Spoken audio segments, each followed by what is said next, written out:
नमस्कार. चला आपण बनवूया आज मटनची यखनी बिर्याणी किंवा तहारी बिर्याणी, दोन्ही काय पण बोलू शकता तुम्ही.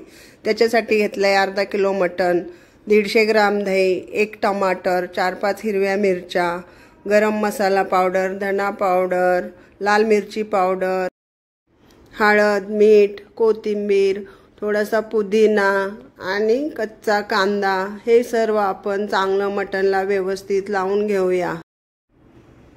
मटनला लावून घेऊन मग थोड्या वेळासाठी त्याला आपण झाकून ठेवून देऊया. मटनाला थोडा वेळ मसाला लागला की चांगलं मग खूप. गॅसवर आता टोप ठेवून त्याच्यामध्ये आपण 4-5 चमचे तेल टाकूया.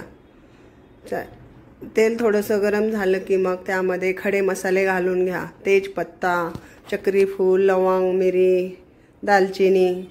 हे थोडं गरम व्यवस्थित तळून घेऊन झाले की मग त्यामध्ये कांदा टाका. कांदा मग आपण आता भाजून घेऊ. कांदा चांगलं भाजून घेऊया आपण. खूप छान रेसिपी आहे, एकदा ट्राय करून बघा. 1 पॉट रेसिपी आहे, ट्राय करून बघा आणि झटपट होणारी आहे. दम बिर्याणी तर आपण नेहमीच बनवतो, थोडीशी वेगळी टेस्ट लागते, छान लागते. आपला कांदा आता गोल्डन कलरवाला आलेला आहे. त्याच्यात थोडंसं आपण अजून टमाटर घालून मग मटण घालूया.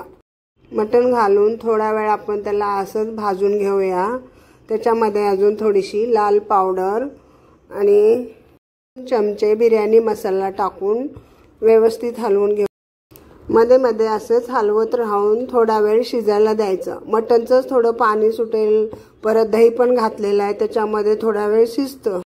आपण अगोदर पण कोथिंबीर पुदिना घातलेला. अजून थोडासा कोथिंबीर आणि पुदिना कापून टाका आणि थोडा वेळ शिजायला द्या. परत मग आपण त्याच्यामध्ये गरम पाणी करून थोडंसं पाणी घालून घेऊया, कारण नाहीतर मग तळाला चिटकेल ते. मध्ये मध्ये असेच हलवत राहायचं आणि मग आपण त्याच्यावर आता झाकण ठेवून थोडा वेळ शिजवूया. मध्ये मध्ये 5-5 मिनिटाला झाकण काढून थोडं हलवत राहा. असे करून आपण याला 15-20 मिनिटं शिजवून घेऊ. आता दुसऱ्या गॅसवर आपण पाणी गरम करून याच्यामध्ये थोडंसं आपला भात शिजेपर्यंत तेवढं पाणी टाकूया. अर्धा किलो मटण आहे तर आपण याच्यामध्ये अर्धा पाऊण किलो तांदूळ टाकूया. पाणी घातलं की थोडा वेळ झाकून ठेवा आणि त्याला तसंच थोडा वेळ शिजू द्या. मटण व्यवस्थित शिजायला पाहिजे. थोडा वेळ शिजलं, 10 मिनिटं शिजलं की मग आपण त्याच्यामध्ये तांदूळ धुवून टाकून घेऊया. ही रेसिपी मी माझ्या आईकडून शिकलेली आहे, ती खूप छान बनवते.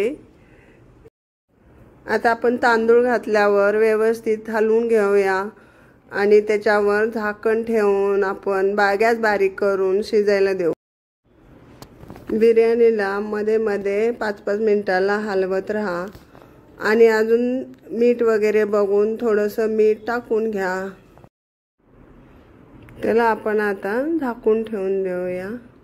मग थोड्या वेळाने चेक करू. बघा आता त्याच्यातले पाणी आता पूर्ण संपत आलेले आहे.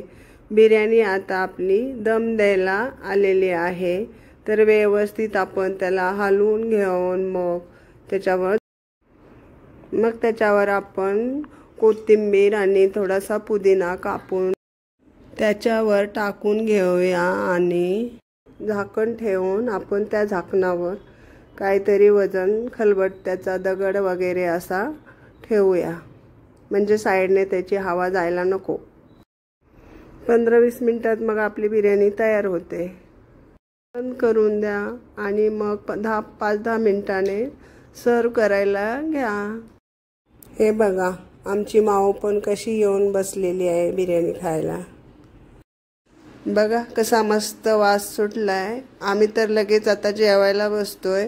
तुम्ही पण ही रेसिपी नक्की ट्राय करा आणि आवडली असेल तर लाईक, शेअर आणि सबस्क्राईब करायला विसरू नका. थँक्यू.